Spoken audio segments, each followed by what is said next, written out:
सोनम वांगचुक यांना लेह पोलिसांकडून अटक करण्यात आली आहे। राष्ट्रीय सुरक्षा कायद्याअंतर्गत वांगचुक यांना या बेड्या ठोकण्यात आल्याचं समजतंय आणि या संदर्भात अधिकची माहिती जाणून घेऊयात। आमचे प्रतिनिधी शिवाजी काळे सध्या आपल्या सोबत आहेत।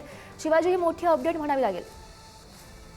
अगदीच लेह पोलिसांनी सोनम वांगचुक यांना अटक केलेली आहे। या संदर्भामध्ये स्वतः अमित शाह यांनी माहिती घेतली होती आणि त्यानंतर ही जर आपण पाहिलं तर अशा पद्धतीने त्यांना अटक करण्यात आलेली आहे।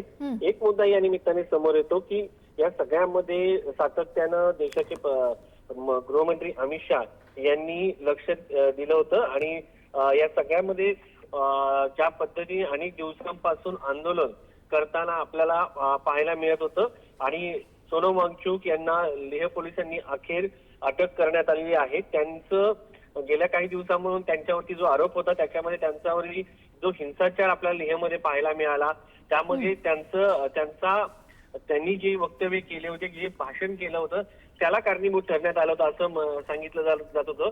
या सगळ्या संदर्भामध्ये सातत्यानं केंद्र सरकार संभाषण सुरू होतं।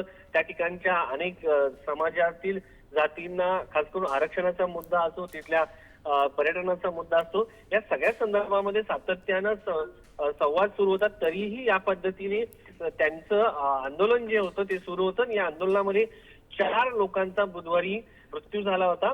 त्यानंतर वांगचुक यांनी प्रक्षोभक विधान केल्यामुळं हा हिंसाचार झाला असं गृह मंत्रालयाच्या निवेदनात म्हटलेलं होतं आणि या सगळ्यामुळं त्यांना